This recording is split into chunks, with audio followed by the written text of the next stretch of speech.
आज का टॉपिक है हमारा इस चैप्टर के अंदर लोन एक्टिविटीज ऑफ बैंक्स, यानी कि बैंक जो हम लोगों को लोन देता है या फिर जो हम लोग बैंक से लोन लेते हैं वो किस तरीके से काम करता है, थोड़ा सा इसके बारे में हम लोग आज डिस्कस करेंगे। यानी कि बैंक लोन कैसे देता है हम लोगों को, इसके बारे में बात करेंगे।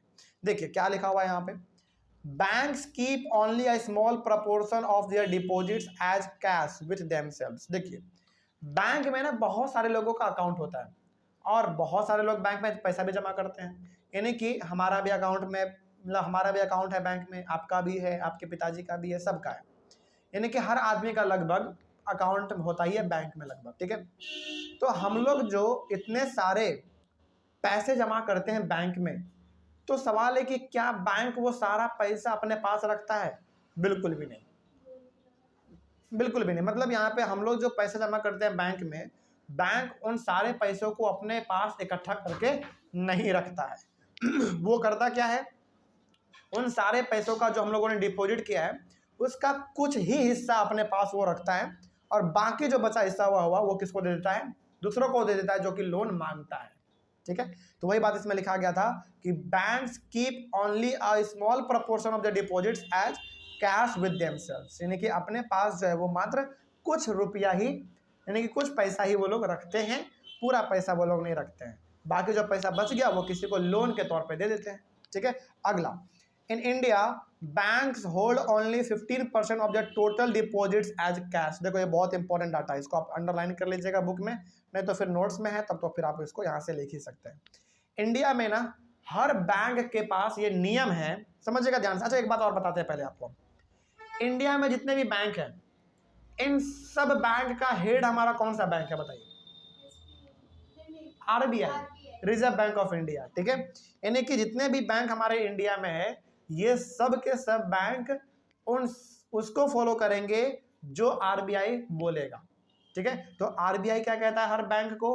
आरबीआई कहता है कि आप अपने बैंक में टोटल डिपॉजिट्स का मात्र 15% पैसा ही रख सकते हैं, बाकी आप क्या करोगे? बाकी जिसको लोन चाहिए उसको दे दो। और यहीं से तो बैंक का असल कमाई होता है, ठीक है। क्योंकि बैंक में देखो, बैंक में एम्प्लॉय काम करते हैं, बैंक मैनेजर है, पीओ है, क्लर्क है, अकाउंटेंट है, बहुत सारे लोग होते हैं, कैशियर है, सब है, मैनेजर है, बहुत सारे लोग होते हैं, तो वहाँ पे उनको सैलरी भी देना होता है। तो आरबीआई कहता है हर एक बैंक को कि आप अपने बैंक में टोटल डिपॉजिट्स का मात्र 15% ही पैसा रख सकते हैं। This 15% cash is kept by the banks because the depositors may come to withdraw money from the bank on any given day। अच्छा फिर सवाल है कि सर आखिर बैंक ये 15% पैसा क्यों रखता है अपने पास? एज ए इमरजेंसी रखता है। इमरजेंसी का मतलब हो गया कि मान लीजिए जिसने पैसा जमा किया है, यदि वो पैसे निकालने के लिए आ गया और उसको समय पे अपना पैसा नहीं मिलेगा तब तो वो हंगामा कर देगा, है कि नहीं? हमने पैसा जमा किया, मेरा पैसा है, हमें को पैसा नहीं मिल रहा है, इसीलिए कोई हंगामा ना करे, कोई विवाद खड़ा ना हो जाए, इसलिए हर बैंक अपने पास मिनिमम 15% कैश तो रखता ही है। और जब ये घट जाता है तो फिर आप देखते होंगे बैंक के बाहर एक बहुत ही टाइट गाड़ी आता है पूरा एकदम सिक्योरिटी के साथ, और उसमें एक बॉक्स होता है, बक्से में पैसा भरा हुआ होता है, फिर उस बक्से से पैसा निकाल के एटीएम में भरा जाता है, फिर आप पैसे जाके निकाल पाते हैं। लेकिन 15% तो हर बैंक अपने पास पैसा रखता ही है एज ए इमरजेंसी, कब किसको जरूरत पड़ जाए, है ना। आगे बढ़ते हैं फिर। उसके बाद banks use the major portion of the deposits to give loans, यानी कि बैंक अपने डिपॉजिट का जो मेजर पोर्शन है, यानी कि ज्यादातर जो हिस्सा है पैसों का, वो दूसरों को लोन देने के लिए इस्तेमाल करता है।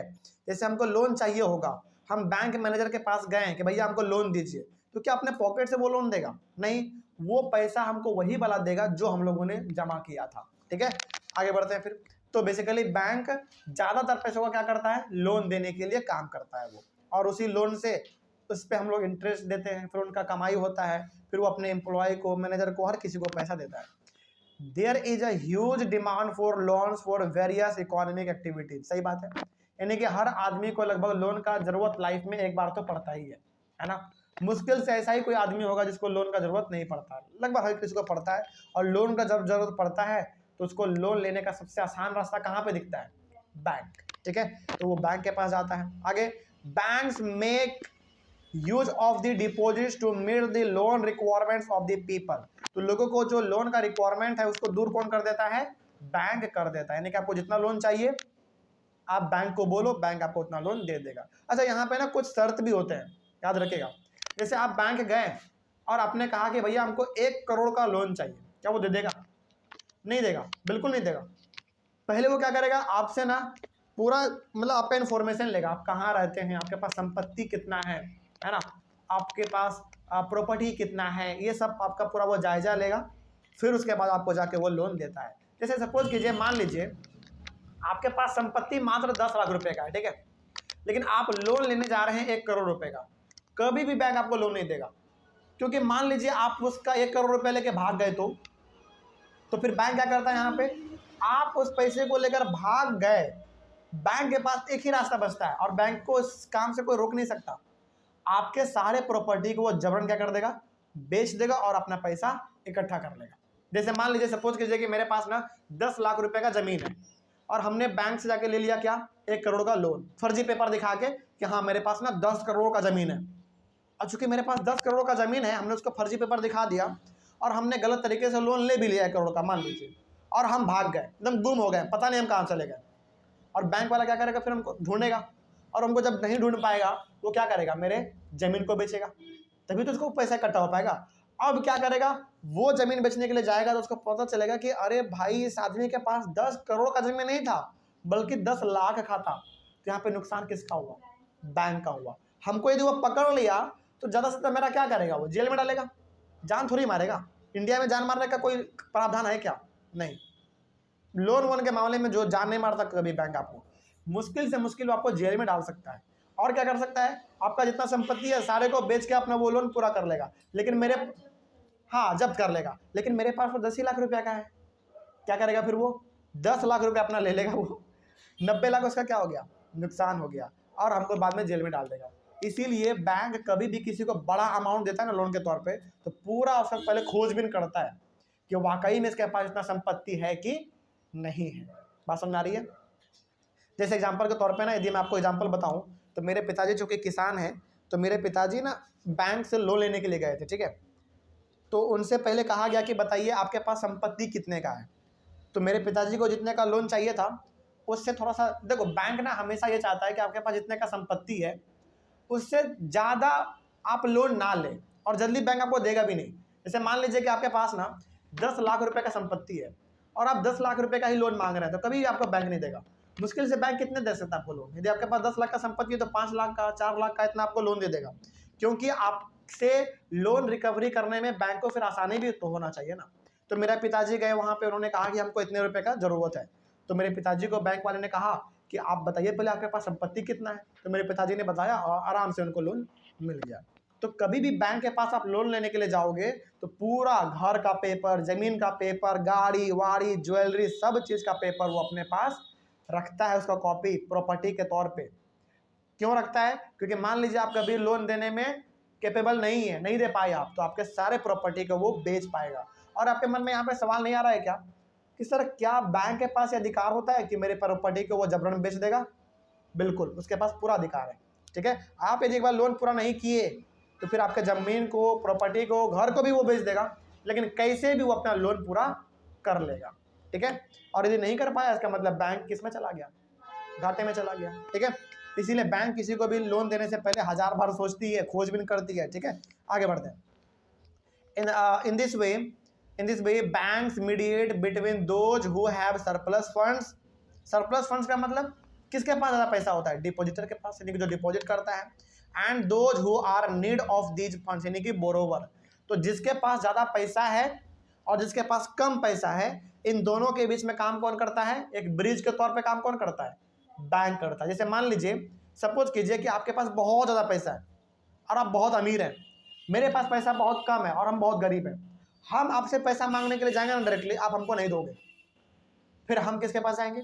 बैंक के पास जाएंगे। अब क्या करेगा बैंक? आपका ही पैसा हमको दे देगा। सोचो, यानी कि हम आपके पास डायरेक्टली पैसा मांगने के लिए गए तो आपने हमको नहीं दिया, लेकिन जब हम जब बैंक से मांगने के लिए गए तो बैंक ने हमको दे दिया। तो बैंक अपने घर से थोड़ी देगा, बैंक जो पैसा देगा वो तो आप ही का पैसा देगा हमको। वही यहाँ पे हम लोग कह सकते हैं कि डिपॉजिटर जो जमा करता है और बोरोवर जो पैसा लेता है, तो इन दोनों के बीच में बैंक हमारा एक इंटरमीडिएट का काम करता है, यानी कि एक ब्रिज का काम करता है, ठीक है। आगे बढ़े फिर हम लोग, चलिए आगे। Banks charge a higher rate of interest on loans than what they offer on deposits. देखो जैसे सपोज कीजिए हमने बैंक में कुछ पैसा जमा किया, उस पर जो हमको इंटरेस्ट मिलेगा ना वो कम मिलता है, किसके मुकाबले मालूम है? देखिए ध्यान से, हमने बैंक में पैसा जमा किया, बैंक जो मेरे पैसे पे इंटरेस्ट देगी वो कम मिलता है, किसके मुकाबले? जो हमको लोन लेने, जो हम लोग लोन लेते हैं ना, ऐसे समझिए आप, हमने बैंक से लोन लिया, ठीक है, हम जो इंटरेस्ट पे करेंगे वो ज़्यादा होगा, यानी कि हम जब इंटरेस्ट पे करते हैं बैंक को वो ज़्यादा होता है, लेकिन जो बैंक मेरे पैसे पे इंटरेस्ट देती है ना वो कम होता है, तभी तो बैंक का इसमें कमाई हो पाएगा।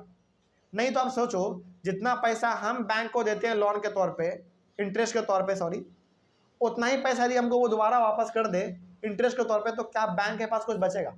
कुछ नहीं बचेगा। इसीलिए जब हम लोग लोन लेते हैं ना बैंक से, वो दबा के इंटरेस्ट लेता है हम लोगों से, लेकिन जो हम लोग जमा करते हैं बैंक में पैसा, उस पर इंटरेस्ट वो कम देती है। इसीलिए बैंक का अच्छा खासा कमाई होता है और इसी तरीके से अपने एम्प्लॉय को पेमेंट करता है हर महीने, ठीक है। चलिए आगे बढ़ते हैं। तो the difference between what is charge from borrowers and what is paid to depositors is the main source of income, यानी कि हम लोगों से उन्होंने कितना इंटरेस्ट लिया और हमारे पैसों पे इंटरेस्ट उन्होंने कितना दिया, इन्हीं में उनका मेन कमाई होता है। तो यहाँ पे क्या समझेंगे आप कि जब हम लोन लेते हैं बैंक से तो हमको इंटरेस्ट देना पड़ता है ज़्यादा, लेकिन जब हम जमा करते हैं पैसा बैंक में तो उसके ऊपर इंटरेस्ट मिलता है हमको कम। तो हमसे वो इंटरेस्ट ले रहा है ज़्यादा, हमको इंटरेस्ट दे रहा है कम, तो यहीं पर उसका क्या हो गया, बीच में कमाई ज़्यादा हो गया, और इसी कमाई से उनका घर चलता है, उनका ऑफिस चलता है, बड़े बड़े बिल्डिंग चलते हैं उनके, और जितने भी एम्प्लॉय काम करते हैं उनको सैलरी मिलता है, ठीक है। इसी तरीके से बैंक हमारा काम करता है। तो लोन एक्टिविटी समझ में आएगा बैंक का। तो यहाँ पे ना बहुत कुछ आपको ध्यान यदि नहीं रहे तो आप केवल इतना याद रखिएगा कि बैंक मात्र अपने पास टोटल डिपॉजिट्स का 15% ही अपने पास रख सकता है एज इमरजेंसी, कब किसको जरूरत पड़ जाए, है ना। तो अपने पास मात्र 15% रखेगा और बाकी बचा वो पैसा जो वो किसी को लोन के तौर पे दे देगा। और जो लोन की यदि मान लीजिए हमने बैंक से लोन लिया तो हम जो लोन देंगे इंटरेस्ट को वो थोड़ा सा ज़्यादा होता है, लेकिन हमने जो जमा किया है ना बैंक में पैसा, उसके ऊपर जो बैंक देगी इंटरेस्ट हमको वो कम होता है। इसीलिए हम दे रहे इंटरेस्ट ज़्यादा, हमको मिल रहा है कम, और इसी में मोटा कमाई होता है बैंक का, और इसी तरीके से हमारा बैंक चलता है, ठीक है। चलिए तो ये टॉपिक भी हमारा कंप्लीट हुआ। अगले वाले क्लास में हम लोग डिस्कस करेंगे 2 डिफरेंट क्रेडिट सिचुएशंस, ठीक है। तब तक के लिए thank you very much and have a nice day.